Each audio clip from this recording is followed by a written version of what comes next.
这个病人可真有意思啊，跟我说大夫，要不是人多，我给你跪下了，你救了我儿子呀。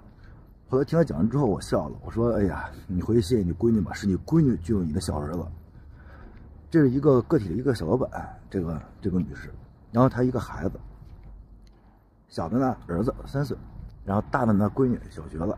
这2天呢孩子感冒咳嗽发烧比较多，他这小儿子有点咳嗽了就，啊他也没在意，给孩子买点药，没太在意。他孩子呢，这俩孩子是跟姥姥姥爷，就是跟他的爸爸妈妈在一块儿，然后其实也都不远啊。然后他就接到电话，他女儿给他打的，他妈你回来看看我弟弟吧，我弟弟这个咳嗽有问题，这个挺重的。啊，他妈说你让你弟弟多喝水怎么样？挂了之后呢，过了有一会儿，他闺女又打电话说妈不行，你带我弟弟去医院吧，我弟要这样会死了。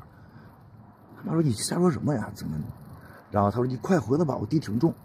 然后他们就看着他们给他视频嘛，看他弟那儿咳，也没有太在意。但是既然闺女那儿说了嘛，他也有点不放心，在外边就赶紧回家了。回家要带着孩子来医院了。来到医院之后呢，他说惊出一身冷汗，吓坏了。什么情况？到了医院之后，去抢室，啊，去抢室之后有大夫来给他看什么呢？哎，急性喉炎。他说什么叫急性喉炎呀？他女儿说，我弟弟这就是急性喉炎，听着咳嗽那个声音，就那种跟小狗子叫似的。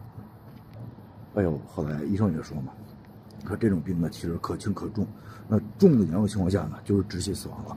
所以说你来是来对了，赶紧给用上药就过去了，好了孩子。然后这个时候他才反应过来，他问他闺女说你在哪儿知道的这个？他说我看那个威勒医生的视频，还有他新出一本书里面都有。这会儿他妈有点反应过来，说哦，平时你的床头那会儿有一本书，就是书里面的。我说对。哟，然后这一次他妈因为别的事情来医院，然后碰到我，就出现开始那一幕，说要是没有人都给我跪下。其实我觉得真的是医学科普，真的有的时候一看这个视频，没有给讲太多，但是啊，这2种咳嗽声音要小心啊，一个是跟拉锯一样，